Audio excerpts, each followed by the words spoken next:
Hello, everybody, and welcome to the fifth episode of Heather Fooder Presents. This time, we're going to be talking about AI art and the whole controversy that's happening around it right now.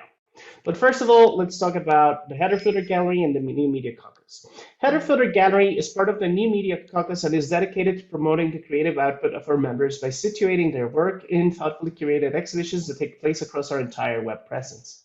New Media Caucus is an international nonprofit association formed to promote the development and understanding of new media art.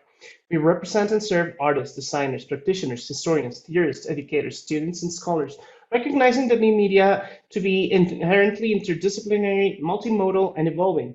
We support and advance a wide range of inquiry to catalyze further evolution of the field. The New Media Caucus is committed to extending and sustaining the diversity of our community, board, and membership to promote an environment of equality, inclusion, and respect for difference. We prioritize inclusion as an ongoing collaborative process of growth that we continually address both within the caucus and within our field. Anyhow, that out of the way. So this whole episode happened because Jason Allen, who is a game developer and artist, won a prize at the Colorado State Fair. And he did it using an AI software. And this started a whole discussion about whether he had earned this position or not. Like, was it a fair that he won the contest? Okay. But in the discussion, it seems like people think that he just said, make art, and then the AI made art. And that's not exactly what happened. What happened is he spent 80 hours creating 900 different images and curating and selecting them to create the perfect combination. And that's what became, Connie, can you take this one? How's this Sure, it's pronounced? called in French, le Théâtre des Opéras Spatiales. There we go. In proper French pronunciation. Anyhow. Of course. So, do you want to jump into what do you think about this? Yeah, of course. So this came out as a New York Times article, right?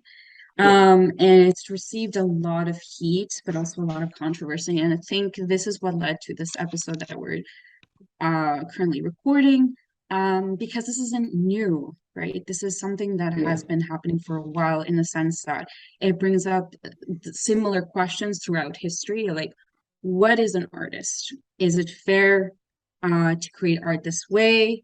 For example, and what does it mean when an AI creates artwork, right? Is it the death of the artist if we want to go back to Barth's but I think this opens up an opportunity to really talk about not only the implications of AI art, especially today, and because I'm looking at my slides right now, there has been a lot of news articles, especially with the portrait of Bellamy, for example, that came out, I think, in 2018. But we'll get to that, right? Yeah. So where do we start? Should we go through a short lesson? Just real quick, and I think this is an extra little bit of context that I'm first mentioning. So first of all, Yeah, this is a state fair. It's it is a state not fair, the yes. French Salon. This is not Art Basel. It's not anything like that. Second of all, he told people this wasn't supposed to be like a gotcha moment, right?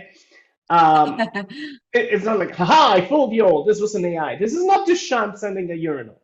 Okay, this is someone just participating into a contest and they were really interested in just presenting their work and well, it took effort and sure. Mhm. So it's not completely out of the blue.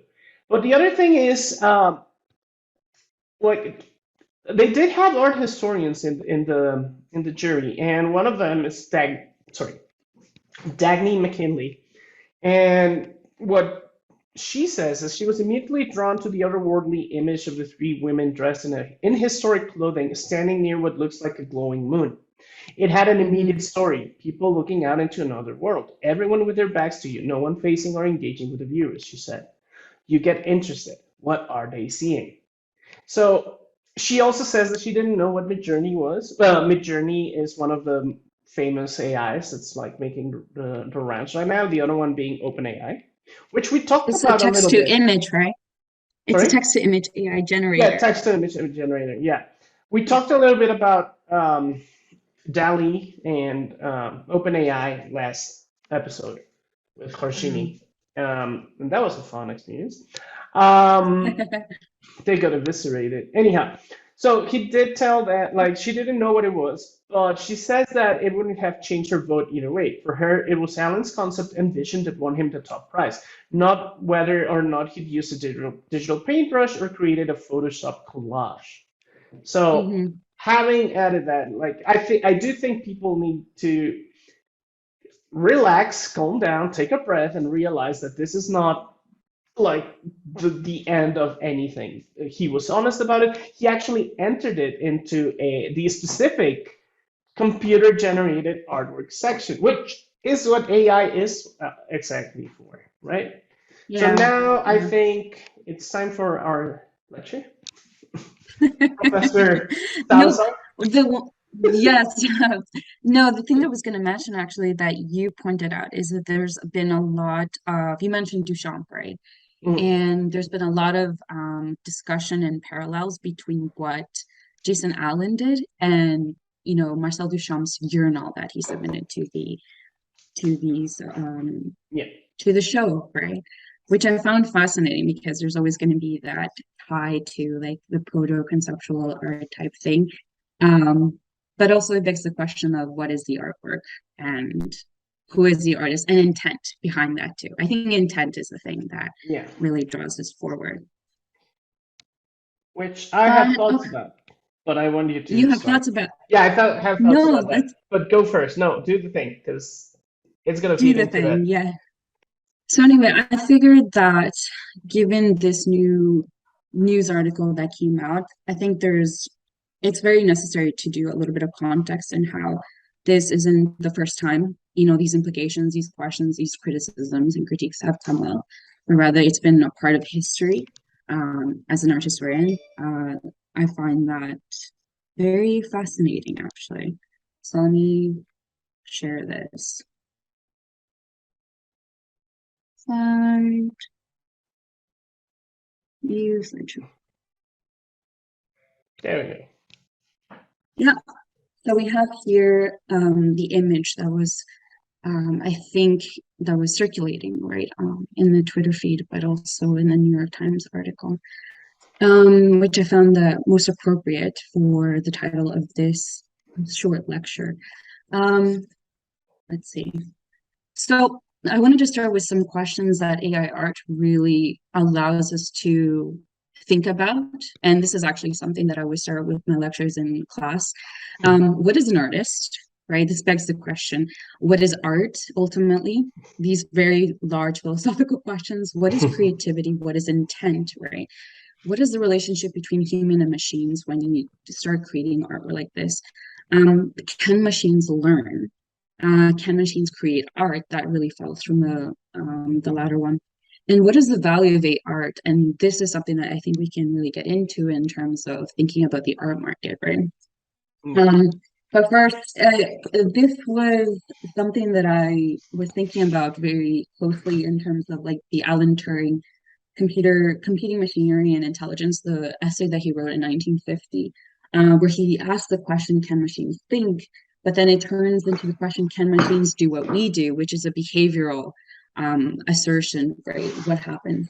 And in particular, there's an objection that he raises, which is called the Lovelace's objection, which is the question of originality, which um, I think provides a framework for this not lecture but also discussion, right?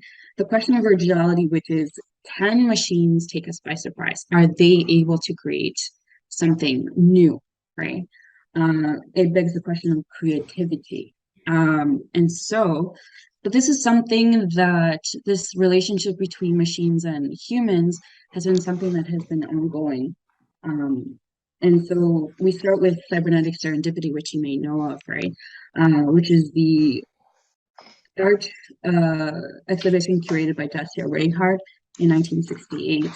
And it was one of the first exhibitions to really think about the relationship between humans and art and how we can create artworks via technology. And so It's you have considered genetic, a. I'm sorry. It's considered a first exhibition, right? Exactly, especially in Britain particularly, right? Because Yeah. computers weren't accessible to people like we have now.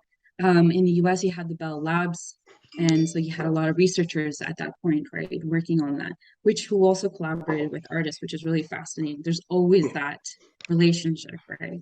Of course. But you had kinetic, of course, right?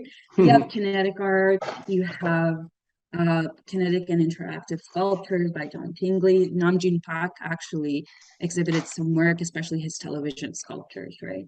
Yeah. But what I found, I think the most interesting is that this leads to further exhibitions in the US. Like, for example, Jack Burnham's 1970 exhibition called Software, Information and Technology by the Jewish Museum. And this is, predicated on the idea that software was a metaphor for art. So you start noticing all these different evolutions in how we talk about art and the relationship between them. But this is one of the pieces that really stood out for me in the show because it was one of the first kinds of machine-human interactions, which used like flashlight mirrors, and it was all about the interaction and light and sound and rotating things.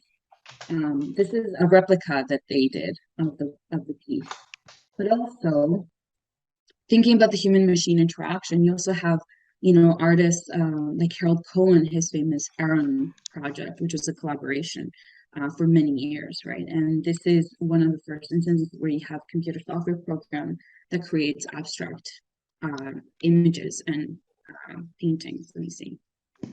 Over here. Here you have him Yeah. working. Sorry, I have to. But this was a collaborative effort, and this is something that we can see today, especially with AI art, right? This really anticipates that. And this is one of the questions that I posed to my students. I said, well, who is the artist in this case, right? Is it Harold Cohen who programmed the software program, or is it Aaron who's creating this? And so again, the question of intent comes up. So feel free to jump in about that if you have any ideas. It's So one of those very I don't know. yeah. Like, I think it's because to me it's very clear. And a lot Oh, of okay. people like to go into all these philosophical discussions, but they just ignore the transitive quality of things. So basically, okay, so first of all, AI, it's not really A or I. So it's not Mhm. really artificial intelligence. It's a misnomer, it's a lie, it's a marketing term. It is. Artificial intelligence, what it is a branch of ifs. If this happens, do this. If this happens, do this. And it keeps repeating. What it does is it can learn by looking, but it only looks at patterns. So it's Mhm. not really. So specifically, well, Harold Cohen is different because he's not even using AI. He's just using the computer as a pen. Exactly. There's this Yeah. software in the 90s and late 80s that's called Logo. And Logo Hmm. used to be a software that was used to teach children how to code. So it was basically pen up, move 5 pixels, pen down, draw a line for 75 pixels on to the right, and then it did that, and then you would be able to draw. That's literally what Harold Cohen's machine is doing, just in a very like elaborate way. Without Hmm. Harold Cohen, you don't have a work. This Period. is what one of my students were, that's what they were arguing, which is really, it was a great discussion. Yeah, exactly. It comes down to intent, but who is the artist in this particular case? And like you said, Yeah. without Harold Cohen, you don't really have a work of art, right? And even if you go with it with Dali or I keep forgetting. I always forget the name of this other one. Mind Summer. Thank you. Mid-Journey? Mid Journey. Thank you. Yeah. Even with Mid Journey, first of all, it's not like the computer turns itself on and one day decides I'm gonna create something. It Yeah. literally cannot. It's just creating something following instructions that you gave it. There's no difference Hmm. between that and because if you want to, and we've had this discussion privately, but literally the only thing that makes you human is your mind, your ability to think, to feel, to emote, to understand others, and all these things. Like if you take somebody's hands away, they're still a person, right? Your body is Mm-hmm. sending instructions to your body so your body can draw, right? It's Mm-hmm. the same thing. Your mind is sending instructions to the computer so the computer can draw. How the computer does it, that's different, but it's still. So to me, the artist is Cohen, the artist is Aaron. There's no, it's you, it's not me, it's anybody, but it's a person. There's no there's no independent thought in AI, and won't be for a very long time. So the computers cannot create. Like they can create, but they don't create consciously. Can't create, and this takes us to the whole artistic intention thing, uh, Exactly. which is even something as. Do you remember the name of that monkey that became famous for being a No, I painter? don't It know. But was. you have the same example with an elephant who creates art Oh yeah, using, exactly. Yeah, but yeah, yeah, when you use elephants, there's more of a doubt. With chimpanzees, tends to be a little more. We tend to associate ourselves more with monkeys, so I think yeah, it highlights it more. But even like if you take a monkey or Coco the gorilla, um, and you ask them to paint, it's not like they paint, right? But how much of that is trained and how much is that actual intention to communicate a feeling or an emotion in the same way that a human does it? So uh-huh, it's the same thing. Like computers do not have this artistic drive, and neither do animals. Yes, I know some yeah, people are gonna find it difficult to accept, but there's no monkey. Okay, that's the thing.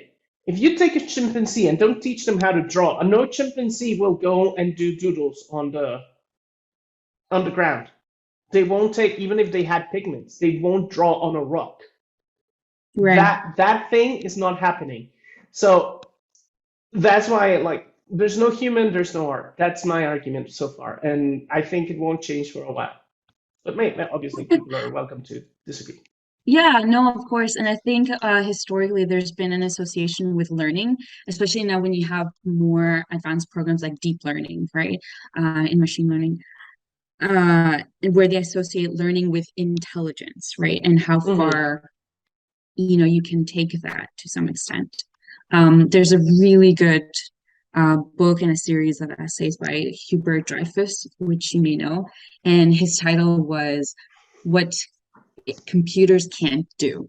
And Mm. it really raises like some of the really important questions that you're raising, right?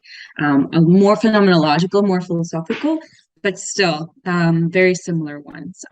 Yeah. Oh, by the way, the monkey its name was Pierre Pinson. He Oh, was he was a Swedish chimp. a Swedish chimp. Yeah, Yeah.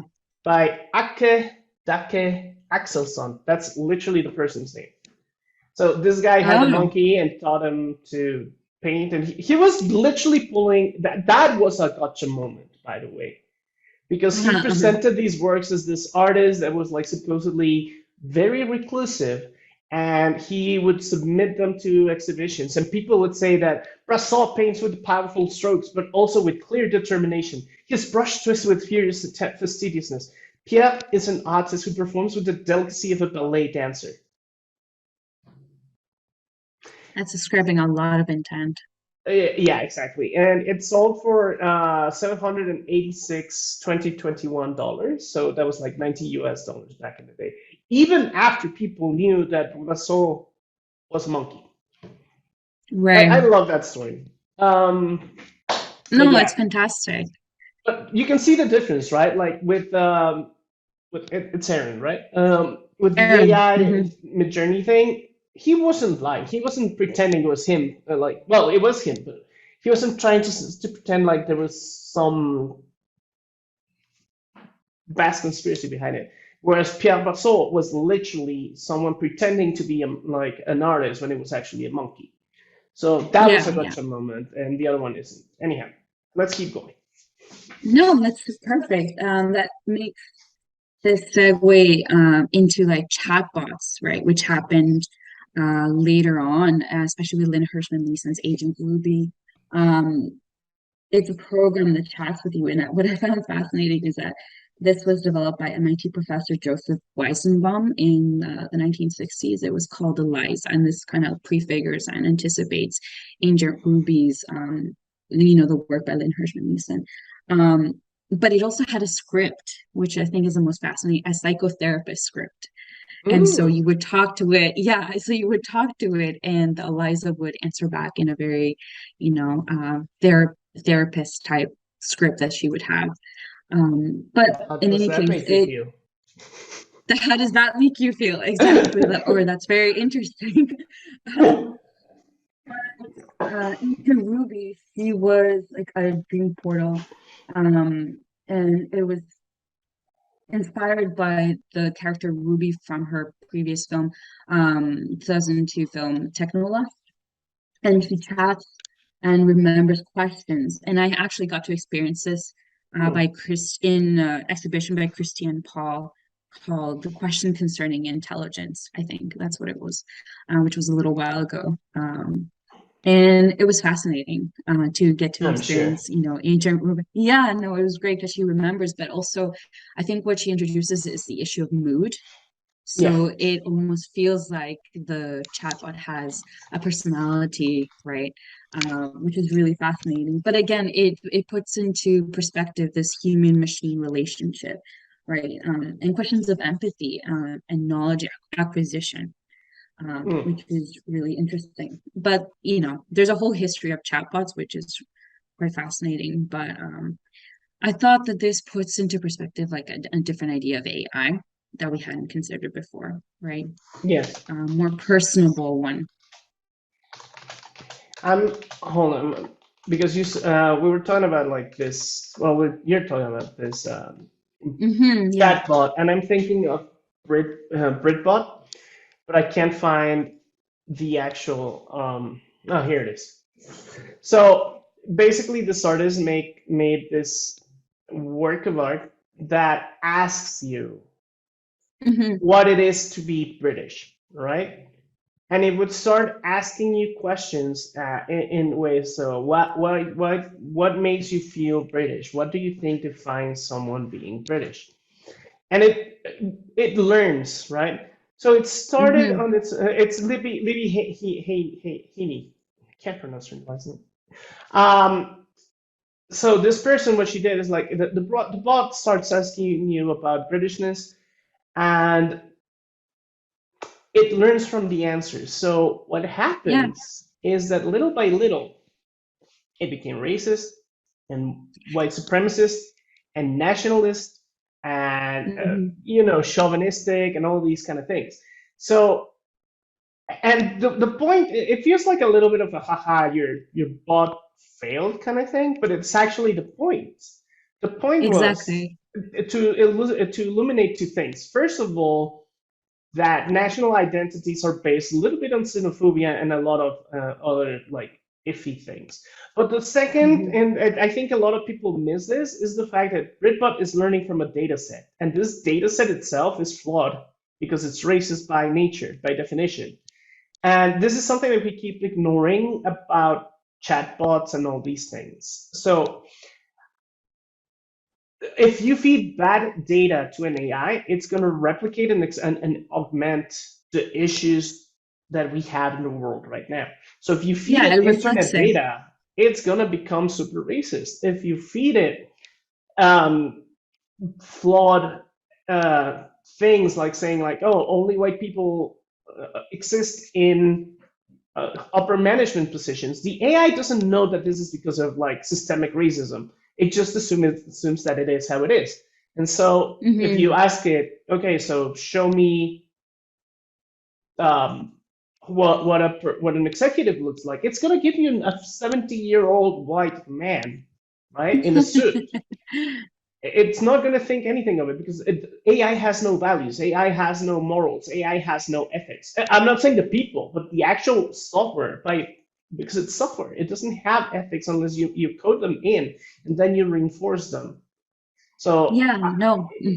yeah, so that's the thing that I think has been missed a lot in the conversation as well, and even in something as innocent as what what started this conversation, right? Like the whole Jason Allen thing.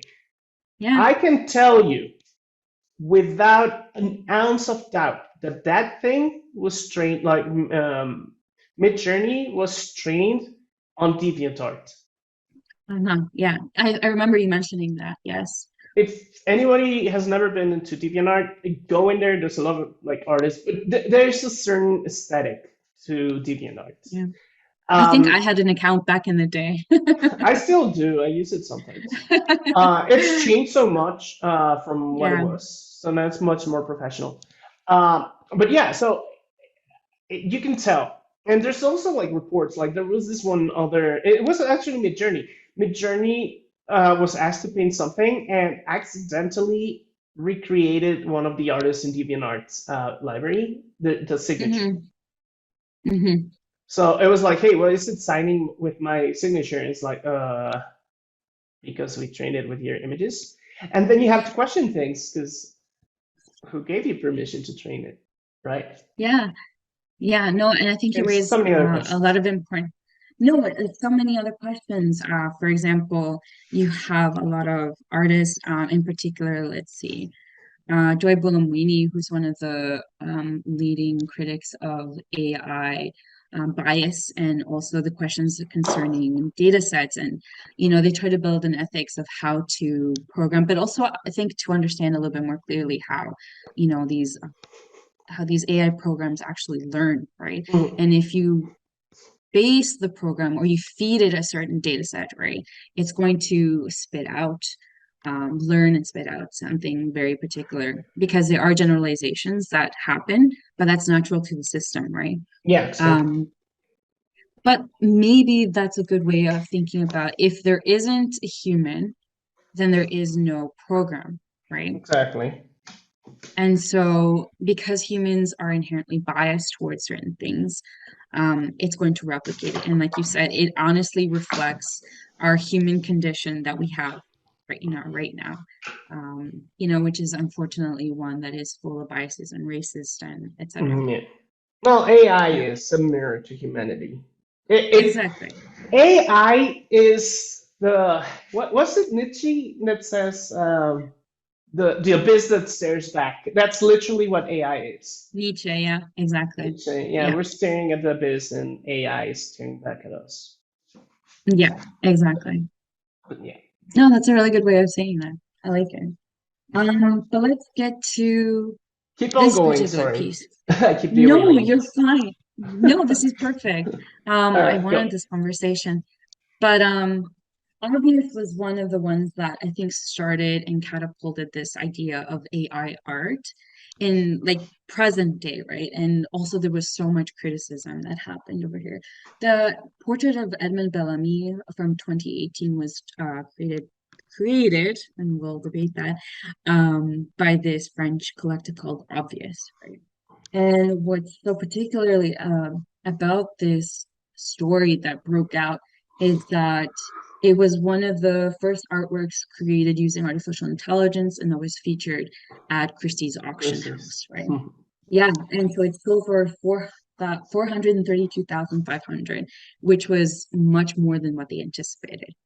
What's interesting is that, well, there's many things to really uncover here. It was signed using a mathematical formula. You can see it at the bottom right, Yeah, as opposed to the artist signature, which again, it's questioning who is the artist in this particular that is case. At my least, gotcha moment yeah, because exactly. I don't know how you feel about it, but if you believed that the AI is the artist, you would have instead of Mhm. putting obvious, you would have put equation.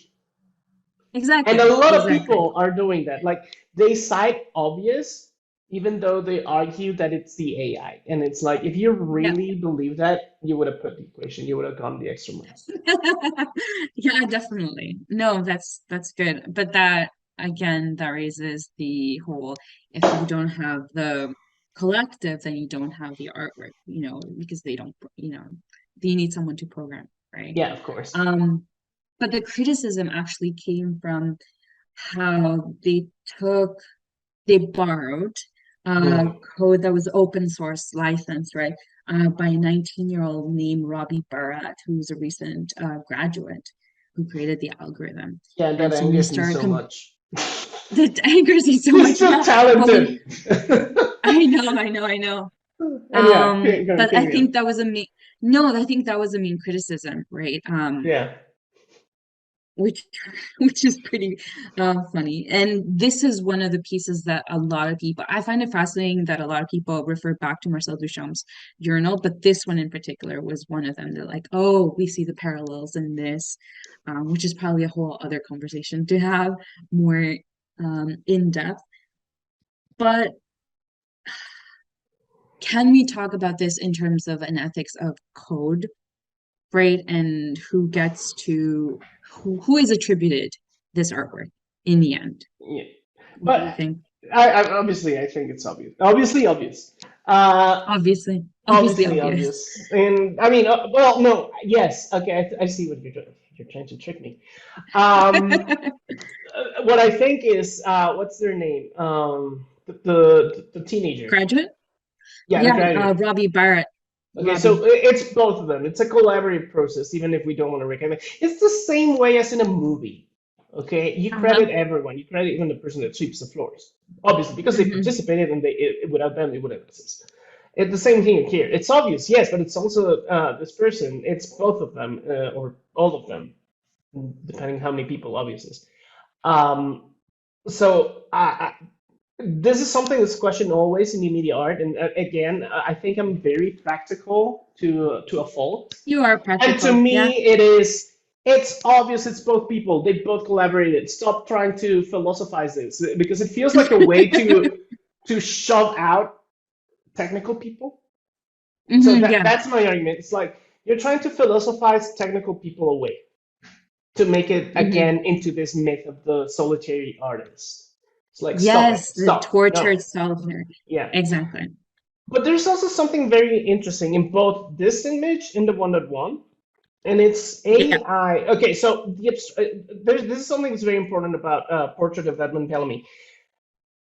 The abstraction, it's not on purpose. It's a limitation, a technological limitation. This is like cave painting. It's abstract not by design, it's abstract by technological and intellectual limitations. But it's a very 1800, 1900, no, 1800s painting, right? 1800s. Yeah. Well, that's what it was fed. It was fed Renaissance, Exactly. Baroque, but also, portraiture of this time period as well. Can you go back to the Jason Allen piece, please, real quick? Yes, of course. I think I have it here in the end, actually. Oh, fantastic. Okay, so Yeah. theme aside, like science fiction aside, which isn't really even there, because you could like argue that this space could exist, and like there's nothing in here that says this is in space or anything except the type, right? You could Hmm. argue, like I could build this place if I had enough money. Um, Hmm. but it's a very conservative image. The technique is It is. conservative, the theme is conservative, the posing is everything in this image is super extra conservative.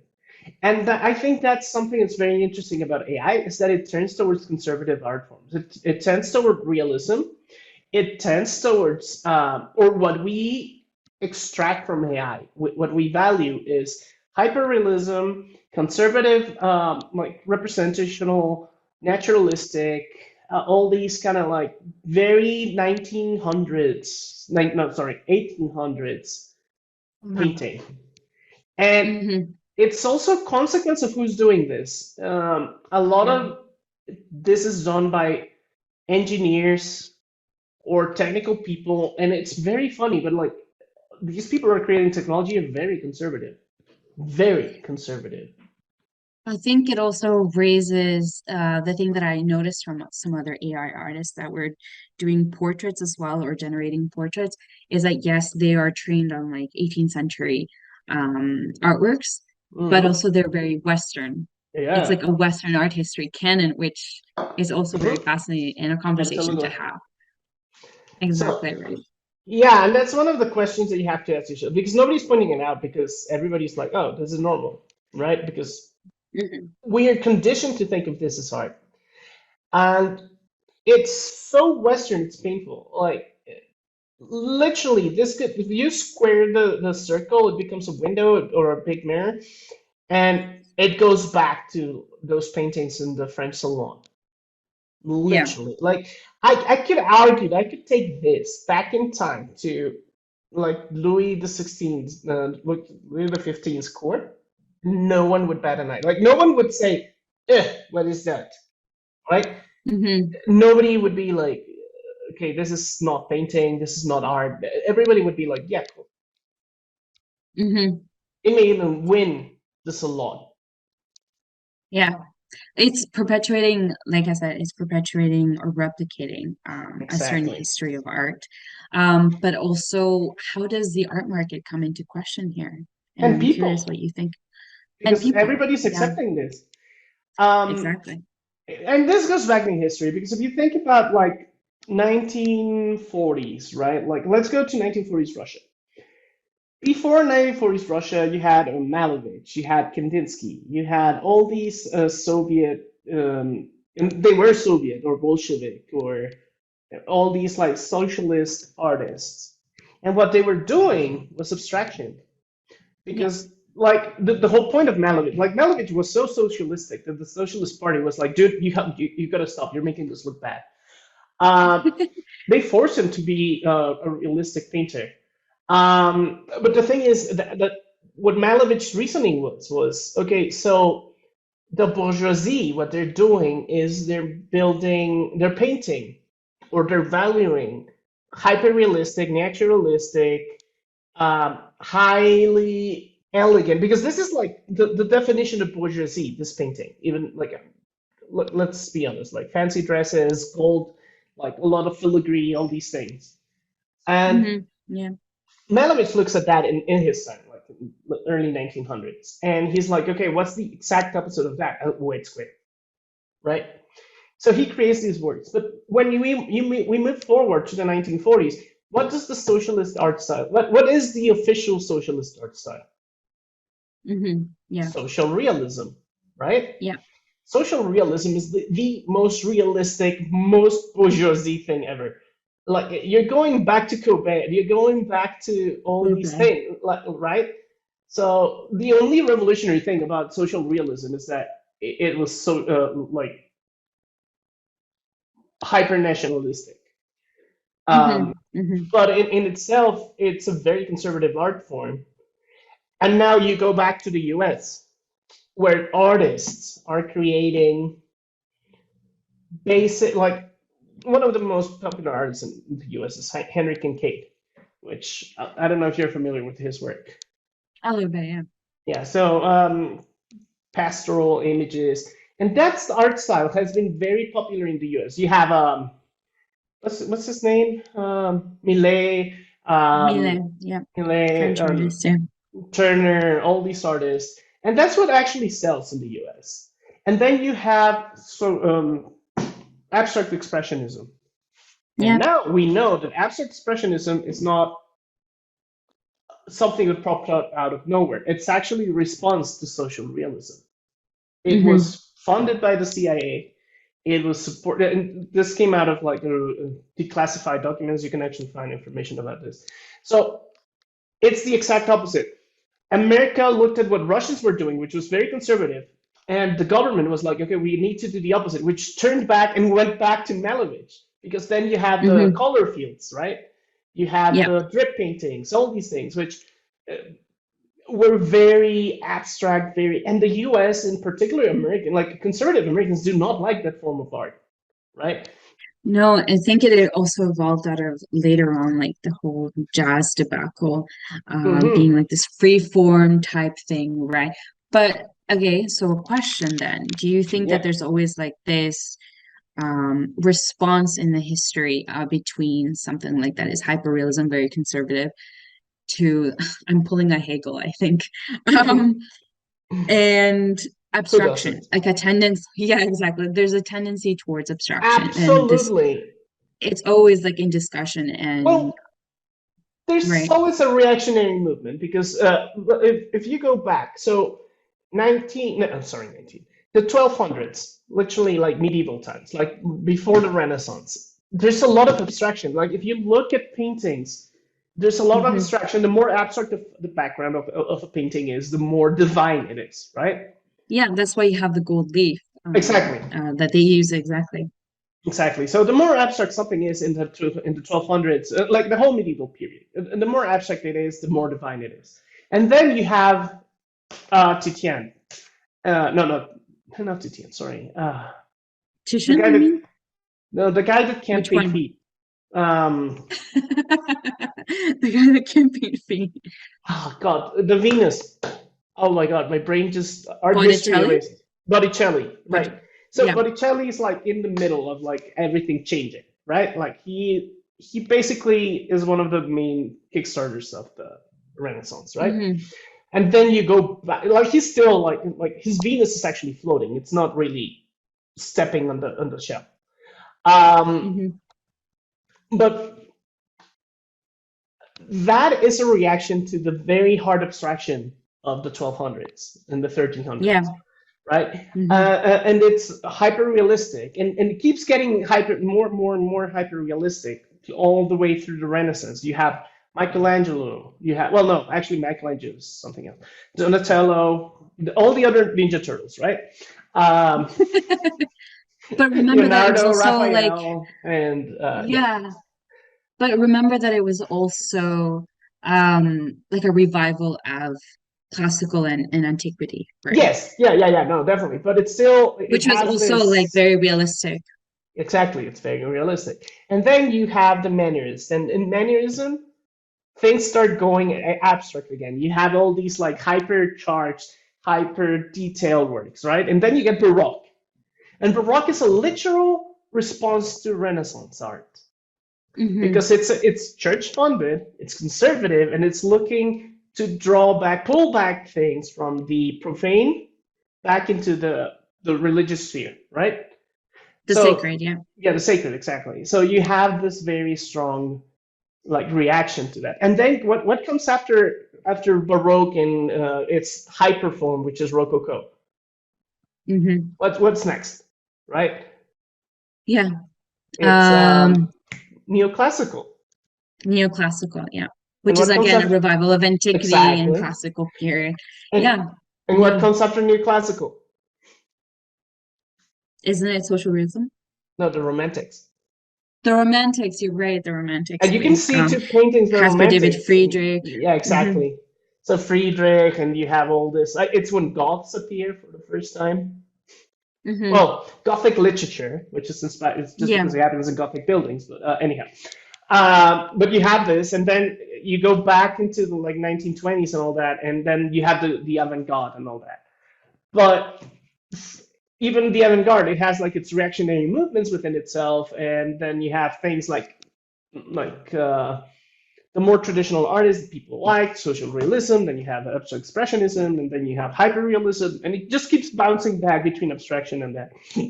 Exactly. That's But what I keep saying. There's a reactionary, there's a discussion. They are always put into conversation with one another. exactly. For yeah, for And different it changes political hands. Exactly. AI is funny because it was abstract for a long time, from like the 60s all the way up until now. And now we're in the conservative space again. Yeah. Yeah. We're trying to replicate reality to a point. Hmm. So Yeah. I think that's interesting, and it also questions like how what is being fed to AI and why. Yeah, exactly. And it's definitely like the Western canon, at least so far that I've looked at in some Absolutely. particular artworks. So I guess what this means is that we can anticipate perhaps another abstract revolution in AI art, There'll potentially. probably be, yeah. I think so. I think that's an accurate assessment. Like it can't stay like this. It's gonna get boring because okay, sure. And I tell this to my students. This is the first one, right? Like you can only do this once. The next person to do this is gonna be like, yeah, he's just copying like what Alan did, and then another one is gonna come out. Oh, he's just doing the same thing, and then it's gonna lose its shine, right? It's gonna become Hmm. again like oh, this is what it is, and this is what we do, right? Um, do you have any other slides before we keep going? Yeah, let me see. This particular response to the Hmm. artwork, actually. which I find very compelling. It says someone entered an art competition with an AI generated piece and won the first prize. Yeah, that's pretty fucking shitty. Um, which just explains a lot of the reactions towards it, right? It's a That's what I want. very, yeah, reductive take, right? It is, especially when you consider that there's a lot of thought process involved in him Mm. choosing the images, etc., right? Um, And yeah. I think this happens a lot with anything that like any art that involves a computer. Like there's people that literally think that digital illustration was like what my journey or Dali is. Like you tell it to do something, it does it. But even then, like if you have not used these kinds of softwares, you don't realize that it's not as easy as it sounds. Like I can give it prompts and it will generate absolute trash most of the time. So there is at least a selection process in there, right? And I Yeah. don't know how Mind Journey works, but Mid Journey, sorry, not Mind, Mid Journey. Mid-journey, yeah. But DALL-E just gives you like a tiny square. Yeah. So you have to stitch them, and to stitch them before like the last update, which was like 2 weeks ago, no, 2 days or 3 days ago. I just got the email. Hmm. Uh, you had to like feed it the image and trick it into building the next part of the scene. And so that process of discovery and all that, that's part of like artistic experimentation, and it has a history in Duchamp. Everything goes back to Duchamp. Duchamp. Um, Duchamp is like the nexus of anything post like romantics. Um, but anyhow, so there's experimentation in Duchamp, there's experimentation in Fluxus, right? And these Yeah. two movements are very like, oh, let's just play with ideas. And so this idea of breaking the software to get the full image, that's also hard work, and it requires ingenuity and thought and all these things that we usually value in other forms of art. So I do Hmm. think this is a very bad take. And as I said, second of all, it's the Colorado State Fair. Come on, people. It's not freeze. Chill. It's not the phrase, yeah. Right. Anyhow. But do you think that this sets a precedent? So yeah, probably does, but at the same time, the backlash is going to make people more hesitant. And now we're going to see people accused, like it's going to be a witch hunt. People are going to get accused of using AI, and they're going to have to prove that they didn't use AI, and it's going to get fun. Um, sorry, you were going to say something. No, I'm just thinking now. No, continue, and then I'll follow up No, with a I thought think that that I was have. that was my idea. Like I think there's going to be a backlash, and a lot of people are going to get accused of being AI users without being AI users, and vice versa. Yeah. No, I think it's true. What I was gonna say is that um okay, well, there's so many things to say. I think, first of all, people misunderstand or do not have enough information on how AI actually works, right? I think that's Mhm. one of the issues too. But it's Yeah, also historically been tied to this dystopian idea of, anonymization, all these different things, which really feed into how people receive ideas, new ideas, and new artworks like this, right? So you can't it's fed into the culture, is what I'm yeah, saying. And so people always fear, right? What is the death of the artist at this point? yeah, Or what is it called? The super intelligence, or they keep thinking forward, yeah. right? Of what could happen. And I think The that's really interesting. singularity.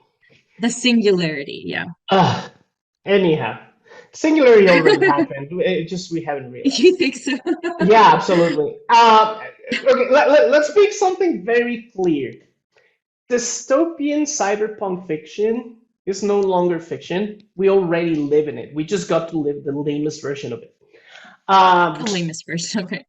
yeah, we are in a dystopia. It's just a very lame version of it, and sort of comfortable in comparison with anything Hmm. Gibson could draw. Interesting. Hmm. Um, but yeah, but I like that you brought that up because it takes me to something else. Fine art is gonna be fine. The people Yeah. in risk are designers, are Yes. creators, and surprisingly, and I don't think they realize this, and they think they're safe, architects. Hmm. But product designers, graphic designers, information designers, all these people are doomed. I say that as someone that's trained as a designer. Okay, I'm Yeah. saying this as someone that's trained as an illustrator. It's not like I'm speaking out of nowhere. Like I can see my prior lives being like, oh God, I'm doomed. Fine artists are fine because one of the things is okay. I can generate this thing that he generated and then take it to my like as my own work, use it as a reference and make it better. Because this is just like, but I could make it more detailed. I could make it more creative. I could add things as an artist to what Midjourney just spit out. Hmm. Whereas a corporation can go online and say, give me 15 cartoon works that have unicorns and Darth Vader riding them. It'll do it. I'll pick the two, one or two or three that came out really well, and I'll print them in T-shirts, and I don't need to pay artists anymore. I can tell it, and they do this. Like if you go to Dali website, they literally use it as an example. Design me a handbag that looks like an avocado. Boom. This is gonna destroy Etsy. This is gonna destroy people that do things like that. Like unless we start valuing creators for handcrafted work and paying them for it, they're doomed. Like cell phone cases, T-shirts, posters, anything commercial, because you can feed it. Like if you're Disney and you have like this library of images and you feed it everything, you can just tell it generate the poster for this using these characters. Boom, done. Yeah. These are the people that are in risk, and I don't think we are realizing this. This is not hurting the fine artists that create and sell works for 300. But even let's even go cheap, 300, $500. This is hurting the designer that puts their little shop in Comic Con and sells phone cases for $20 each. This is the people that are Hmm. gonna Hmm. get screwed. It's always the poor people. But yeah, so I think this is what we're it's not being talked about. And then architects think they're safe. The thing is, you can teach an AI to search for the most structurally solid and safe structures, and Hmm. then you can get another AI and tell it design something that looks like this, or just design a building that uses plants and blah blah blah blah blah. And then you feed one into the other, and you get it to design the structures and materials needed to design that building. Unless Hmm. you're like Frank Gehry or Frank Lloyd Wright, like you are doomed. Okay, people that design little houses for the middle class or the upper middle class, or even like things like well, they don't even exist anymore, but like social housing are doomed. Like it's very easy to get a computer to design those kind of things and then have another one check it and build it. So unless you're like a super artistic architect that can create something really out there and that has like a lot of like renown behind it, and maybe even they aren't the last ones.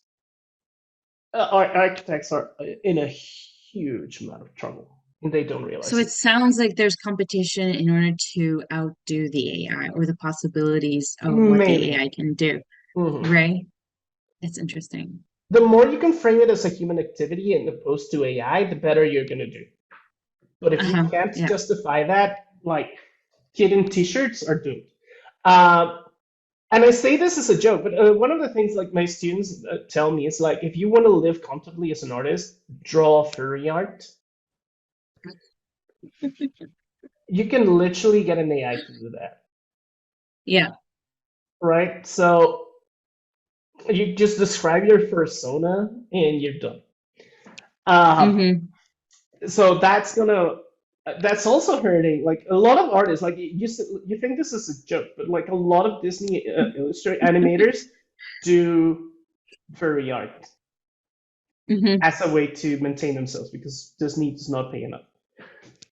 All of a sudden sweat breaks in and I'm gone. uh the Disney sweat team is going to take me. But I want to hear what you think because I've spoken for a long time now.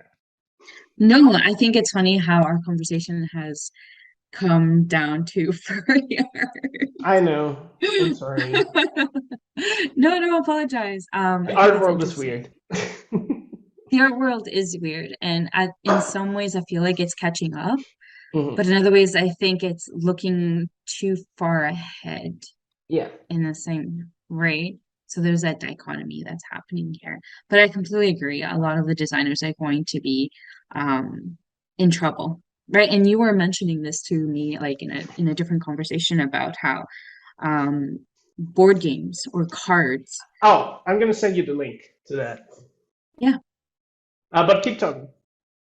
no, and how, you don't have the creative, artists that are, producing all these images, but this can be automated, or maybe automated is not the right word, but that is a fear that people have of AI, right? Um, is that, it's going to replace humans, and I think that's what you're arguing, right? Well, That to an click on extent it it. already has. I sent you the link right now. Yeah. Uh, so here's the story. I really like board games, right? And I'm in one Hmm. of those groups that's like very specialized. Like there's creators there. There's people that actually design board games in these groups, right? So this is a creator. I censored their name. It says, "I've been wondering what everyone's thoughts are regarding AI art and board games. I've been having a play around with some AI generated images as I work out what style I am after for a current board game design. I was wondering how everyone feels about AI generated art, especially in regards to public playlists and placeholder images." So right now, that's just play testing and all that. But this other person down there says, "I love AI art, and if it can help publishers keep the cost down, I'm all for it." So Hmm. these two guys are very active in the board game community. The one at the bottom is sort of like relatively influential. So Yeah. these people are already discussing costs. Once you start discussing costs, it's over, right? Especially, yeah, cutting costs. Yeah. Because it starts with, okay, I'm just gonna use it to find my art style. I'm just gonna use it for it's a slippery slope argument, but I think it's not that much of a fallacy. It's like, okay, well, we can just design the tokens for the board game with the AI and save some Hmm. money. Or, okay, well, what if we design the borders for the cards or for the board game, the board itself? And little by little, it starts changing until you don't have artists creating the art itself anymore. And while there is some really bad artwork for board games, especially back anything that's Euro related before the 2010s, and there's some still. At least someone was getting paid to create art, right? Now it's just like you pay a subscription and you have your art problems solved forever. And it's also generating an image in Dali costs like $15 for like 15 attempts, like $1 an image. Oh, really? Okay. Well, no, a Yeah. dollar for 4 images. So it's really, yeah, you can't compete with that, and it's No. begun. It's begun. Yeah. I think That's very fine answer. like it's no longer Um, hypothetical. Like I'm not talking out of my butt. It literally is what's happening right now. These are discussions that are happening at every single company right now. yeah, yeah. So we are living in the dystopia then, is Oh yeah, the a lame dystopia. yeah. Hmm. I should write I an think the article moment we should called write an "Lame article, the yeah, boring dystopia." the Uh, boring dystopia. or the lame dystopia. I don't know. Maybe it's also, I guess I keep thinking about the complacency between people, Oh yeah. and living in this dystopian, world, lame dystopia. But I think what you said is correct. The moment you start thinking about cutting costs, I think that reflects also our, economic system, right, in place. Hmm. Um, and it becomes all about profit and efficiency, most of the efficiency and how to get cutting down costs, especially and stuff like that. I think that's fascinating how we got into this conversation too. But it's true. Once you start talking about that, you're left with where is the human? Yeah.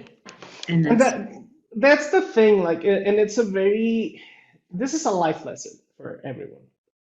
Never hmm involve efficiency when it comes to humans, because efficiency is about extracting the most value out of yeah, something while inputting the least amount of resources into it.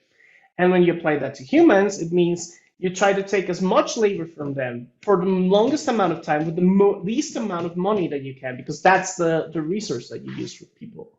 So yeah, applying efficiency to humans is super creepy and super bad, and it's why it's we are problematic. where Yeah, we are. yeah. And again, dystopia, it's the very notion of dystopia. This is technology terms applied to people, right? It's like Yeah. this new term. Well, it's not a new term. It's just a rebranding of a term to make it sound bad. Quiet quitting, right? Oh, I've never heard of that. You've never heard of quiet quitting? Can't quitting? Oh my God. Okay, it's everywhere on Forbes, Bloomberg, everything. It's like basically people are. It's called the actual term, and it's a socialist term from like the 1950s and 40s. It's work to rule. Sorry, and basically means you work what you're paid for, not more, Oh, I right? see, I see, I see. Okay. Quiet quitting is the term that capitalist society has come up with to say that people who work their 9 to 5 and go home, they don't stay longer, they don't take extra projects for free, and they call Yeah. that quiet quitting. You're quiet quitting because you're not working for free. hmm So again, technical terms apply to people. Yeah. Yeah. So yeah, No, that so just reminds me of the whole Taylorist illustration that I came across because, my research is very much focused or geared towards thinking about the body and, but also extraction and how technologies really and reinforce this problem, right, that we have. But you're absolutely right. The moment we start applying technical terms or if issues of efficiency, the human gets lost. anything Or lean rather, related, yeah. yeah, yeah, exactly. Because the thing No, is, companies are treating humans the same way they're treating a building block, like a mechanical arm. So if you apply lean is a manufacturing. I don't know if you heard of it. mm, Lean manufacturing. Have you heard of it?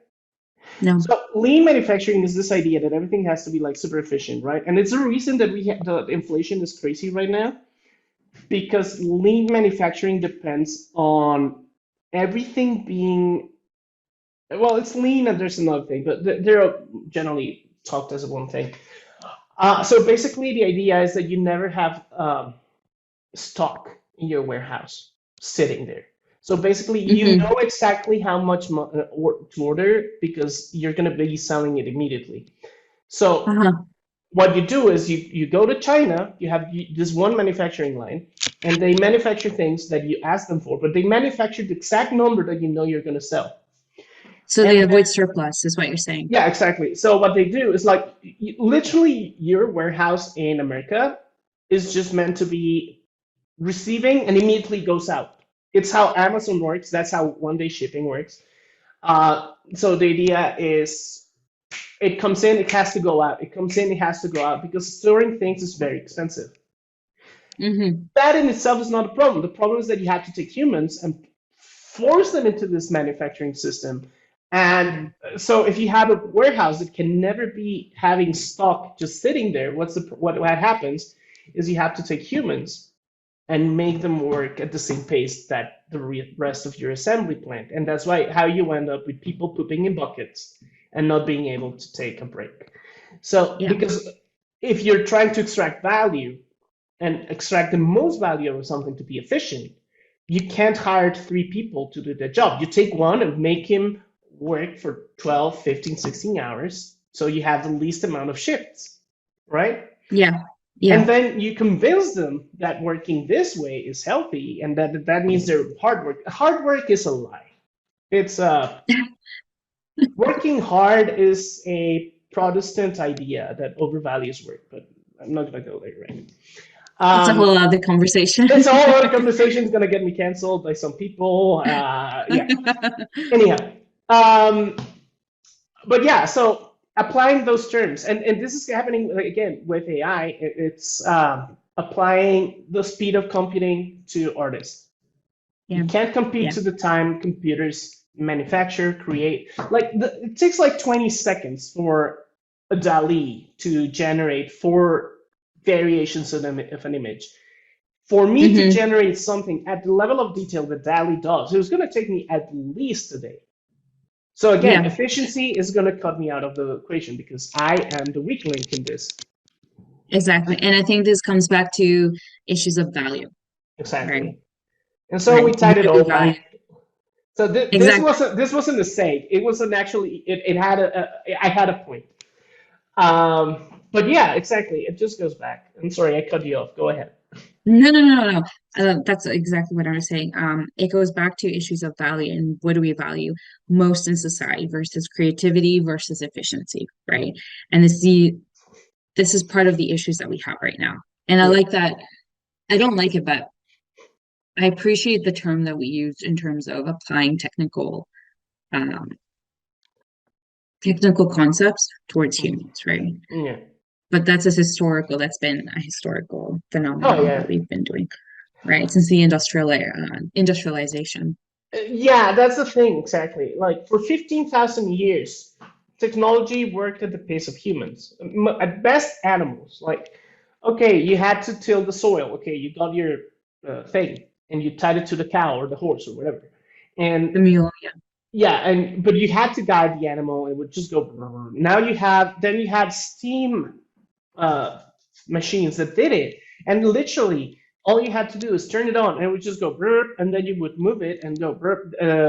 It would just go back and forth across the field doing it for absolutely less time. But then you can till more fields, and then you add more fields, and then that's how you start going this downward line of uh, efficiency and generation of surplus materials. And that's the other thing. We're generating so much surplus that the system needs us to consume that surplus. But to generate that surplus, we need people to not be paid enough. So we're making things that nobody can buy, and to make those things, we need people to make to work for a little money so they can't buy them. Yeah, So, exactly. but it's so devious because it works in this way. You can't afford it, so to buy it, you have to go into debt. So if you go into debt, you can't quit your low-paying job. Yeah, yeah. And Mm. right now we're seeing like this thing with like Gen Z, and I hate like saying like Gen Z because everybody's doing it. But this idea that Gen Z are like quitting jobs at the drop of a pin, but that's only gonna hold for a while because these Gen What makes you Z, say that? well, Hmm. they're young, they don't have a family. The second someone depends on you, the equation changes. Yeah, I can quit my job because I don't have people to take care of. I don't have a child that I yeah, have to take care of. I don't have a partner that maybe depends on me. I'm not disabled. The second that equation changes, I can no longer quit just because I'm not being paid enough or I'm being asked to do extra work. I have to yeah, take that because so and that's something that the generation itself has to realize because right now it's working for them and it's fantastic and I'm really cool with this idea of working to rule, but it's a privileged position that not everybody can do. Like nobody in Mexico that earns less than 10,000 pesos can afford to do this. yeah. Like No, that's and something. yeah, Yeah, like the person that works in the theater giving you popcorn cannot afford to quit just because she's being asked to work till midnight. yeah. The person that works the tills cannot afford in Latin America in the global south because this work to rule is a very Western idea. No, and I think what we need to emphasize is the issue of privilege, right? Yeah, exactly. Yeah, yeah, And AI is just going to, and not just AI, technology in general, it's just exacerbating this because now you have automated tellers, right? Like you just I don't know how it's in New York right now, but when I go shopping, you still have like we have a person that bags the groceries, Yeah, I right? remember when I went to visit. Yeah, we Yeah, have a bag exactly. person. Yeah, Yeah, like a no, bag. here is just machines, It's right? machines, Machines that. exactly. So those two people, the one working the till and the person bagging, lost their jobs, and they're not gonna get them back. And that's the thing, like technology and AI. And again, going back to this, AI is doing that to fields that we thought were safe, Yeah, yeah. which are also very bourgeois fields. Because let's be honest, being going to art school is a bourgeois thing. It's a privilege too. It's Yeah, a very privileged thing to do.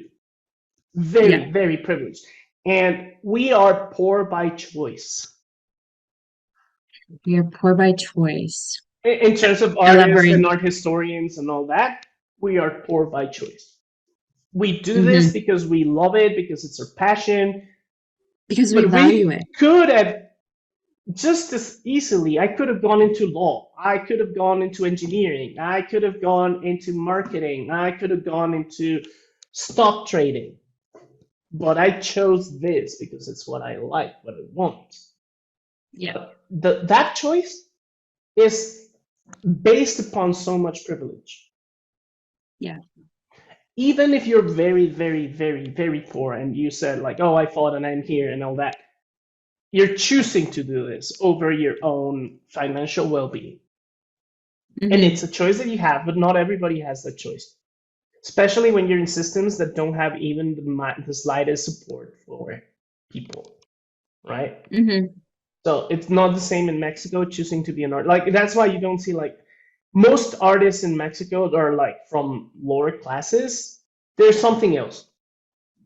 They sell tacos. They are mechanics. They're engineers. They're something else. And then Yeah, on their like as a side thing, they create. But the people that you see when you see Mexican artists in abroad, they're very privileged people. Very, yeah, very privileged people. There's this guy, Dr. Lacra. He's very famous. He works with Curimansuto. Curimansuto is the hmm, biggest art gallery in Mexico, and he pretends that he's part. Like he, and you would only know this if you're Mexican, but he acts, speaks, and looks like he was from one of the poorest communities in Mexico City, Tepito. hmm. In reality, he went to Goldsmiths in the UK, one of the most Yeah, prestigious schools. He is the son of a poet and a playwright. yeah, Very famous people, very privileged people. So he wears this disguise of poverty, and he talks like he was poor. Like he talks about his struggles and fighting to make it into. No, he was the friend of one of the gallery owners for very rich people. So hmm. because his parents were famous, so again, like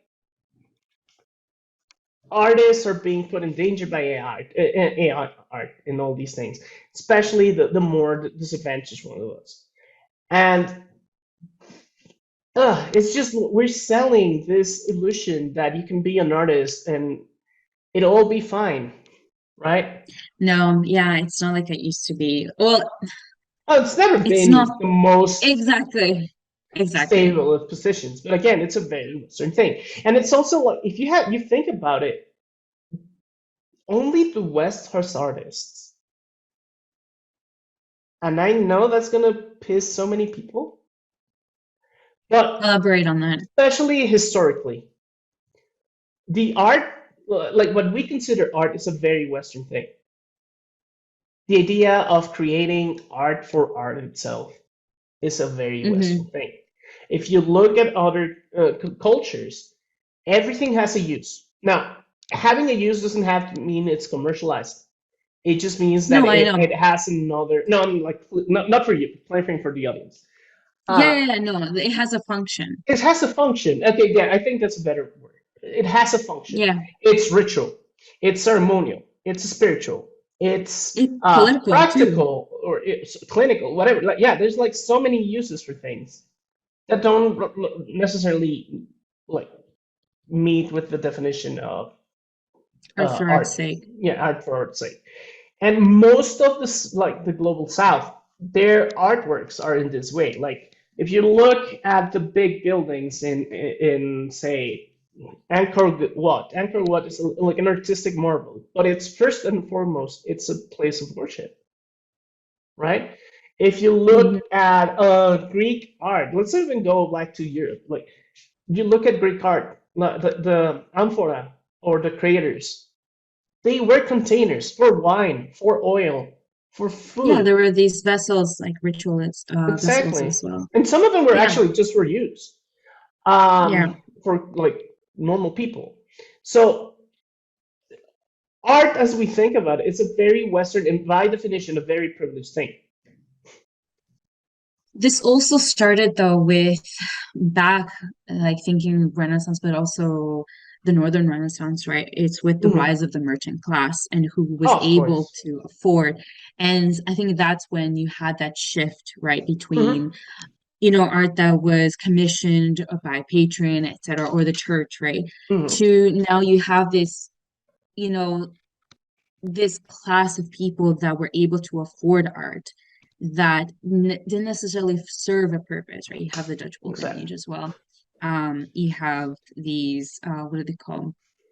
Pastoral paintings happening afterwards, but interiors, you know, still lives, for example, Exactly. right? Right. But that, I think that's important to emphasize, right? It happened also with the rise of the merchant class, Of with the course. middle class that were able to afford all these. Um, yeah, exactly. Yeah, and then there's this last thing that ties really well with what you're saying. Now, art itself, when you get up to a certain point, it becomes a financial instrument. You know, hmm people, especially like the merchant class you're talking about, which would be Wall Street and the like, now doesn't buy art for art's sake. No, They don't it's an even, investment. yeah, they don't even buy it to decorate their penthouse in Fifth Avenue or whatever, or that new horrible building, the Needle thing, hmm in New York. Like nobody's buying art for that. They're buying it to hide assets, right? They're buying it. I could do a whole episode on how money laundering in the art world works. I love that Nice. subject. It's if I was less ethical, I would be like so rich. Um, I would also be living in Switzerland to facilitate that. But anyhow, but yeah. So they're doing it to hide assets. They're not even buying like. And artists need to realize that. Well, some of them do. Like Damien Hirst and what's the other guy? The guy with the balloons. Oh, Jeff Animals. Koons. Jeff Koons Jeff absolutely Koons. realized this. They know that they're just making art to be sold and resold, and as an investment purpose. And the other people that realize this, and it always ends here. You know what I'm gonna say? No, say it, say it, say it. NFTs. Oh, yeah. Yes. NFTs highlight this so much because NFTs end up in the same place. It's art, but with the function of being an investment product for poorer people. And I'm using poorer in quotation marks, right? Because if you can hmm dump $20,000 for a monkey picture, you're not hurting. But yeah, so there's that, and then there's this other thing. Even the more reputable places, which by the way are disappearing so fast, like Hickok Nook is gone. But Hickok Nook was one of the big, like, oh, we're ethical. We're not doing. We're working with artists and we're creating a community. First of all, if anybody tells you that it's a community and not a business, they're trying to scam you. That's a law. hmm But anyhow, so Hickok Nook was doing something that in the real world, not NFTs, but like with other commodities, is super illegal. And it's called wash trading. Mm. Have you heard of that? No, no, Okay, no. so wash trading is when like, let's say you and I are doing this thing. I will draw and mint, let's say this. Can't see this in the background. I do a drawing, right? And I Yeah, put it on an NFT market, and I put it in for $20,000. And you come in, you take your savings, and you buy it from me, Constanza, sorry, for $20,000, hmm right? And I go around and give you back well, obviously there's commissions that are going to be lost, but I give you back the money by other Yeah. means. But immediately, that piece of work now is worth $20,000. Okay. So Yeah. that's what's trading. It's trading between two people or the same person. It's very easy to do in NFTs because it's pseudonymous. So I can have two wallets and I just sell it back. That's what happened with Beeple. Beeple sold their Oh. work to their business partner, the person that always has banked them. So Mm-hmm. he literally just gave the person back. And then they go and say, oh, we just sold this great artwork for $375, $1,000. And I'm going to be honest, idiots come in and see this and buy the work for the new price. That's So what's they're trading. creating Market. a market. Yeah, no, no, they're creating value exactly Exactly. out They're of creating value out of another thing. exactly. Yeah. Yeah. That's And fascinating. Hickok did that. Like, they don't realize it. Like, if you talk to anyone that was involved in that, they will tell you, oh, no, we were just the community. No, the community is the inside washing. It's the wash Yeah. traders. They don't know they're Yeah. doing it. The only people that knew it was because, and we're gonna get that back to that. But basically, artists were buying works from each other. But if it's within the same like company or group, you're not really making a, because if I get my 20 Bitcoin and then I use those 20 Bit or pesos in this case, and if I use my pesos to give them back to you and you give them back to me, the money's just jumping between two people in the system. It's only Yeah. when Yeah. someone that's not in my community and my friend and all that and Hmm. puts in money from outside that there's an actual value generated. So Tesos couldn't sustain, he couldn't maintain so because there weren't enough people outside of the community Yeah. investing in it. And the Hmm. guy that did it disappeared. He said like, "Oh, I'm so stressed about this." But don't. That's fishy. But Yeah. the other thing about this is that the only people benefiting from Hickok Nook were the people that were selling the platform. Like, so there's the saying, like, when there's a gold rush, don't go mining for gold, sell shovels. So shovels. No, it's true. It's always true. I love it. I love it. Yeah. And if you think about it, you and I, as like lecturers, we're selling shovels, Hmm. right?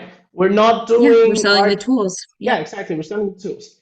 And that's why Yeah. people, and that's the whole business of universities. And universities don't get into the racket of business administration or computer programming or it's psychology or any human women's studies. They're selling shovels, right, to people that want to get into all these things. Um, but yeah, so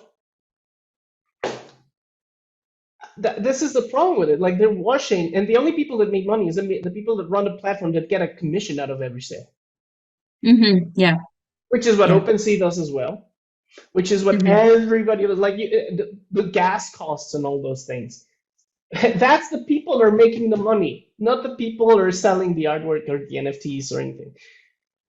The only people making money is the people that sell like services for NFTs. The guy that's telling you how, like go and learn my take my course on NFT minting and trading. You're gonna become rich. No, he's the one becoming rich. He's the only one that's getting paid in actual money. Everybody else is just getting paid in monopoly money. And Monopoly money. it's also the thing that the system, and I love how he ended up in NFTs. I know, right? But like you said, it always ends up with discussions of Mhm. NFTs too. NFTs Yeah. need people to keep pumping money into it because the trading system does not have enough money to sustain itself.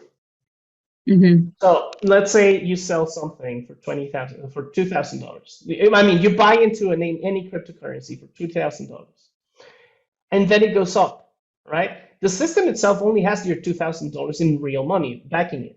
But in theory, your 2,000, your thingy, your coin is now worth 4,000. If you want to get out, how are you going to do that if the system only has 2,000? Yeah, I see. So what Hmm. do? I tell you that this is a fantastic way to become rich. So I get you to get in 2,000. Actually, you put in 4,000, right? Because now you have to pay the new price. And I get out, right? and because you came in, now it's not 4,000, it's 6,000.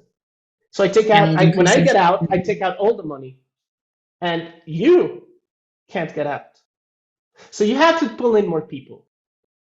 You know what we call that? A pyramid scheme. A pyramid scheme, exactly, or Yeah. a Ponzi scheme. Or a The Ponzi scheme. distinction is very like granular, but yeah. So Yeah. again, going back to AI and all these things are just Yeah. facilitated. AI facilitated NFTs because one of the things that this creation of variable art, well, variable, collectible, unique artworks, which is basically just 15 faces, 15 mouths, 15 caps, and 15 shapes, and 15 backgrounds becomes immediately 11,000 works, unique Hmm. works, right? So AI is facilitating this, and I think we have to be careful how we use it. That is the moral of this talk, right? But will we? But will we? No, I really doubt it. No, I really doubt it because myself. the economic system is not, it's profiting off this, right? Yeah, Yeah. absolutely. Yeah. So, anything else you want to add? No, no, this was a fantastic discussion, I think. And I I love how, yeah, Go I ahead. love how it segued into NFTs, but also I think we raised some really interesting implications of it, albeit, very dystopian reality that we have, Yeah. going on. Yeah.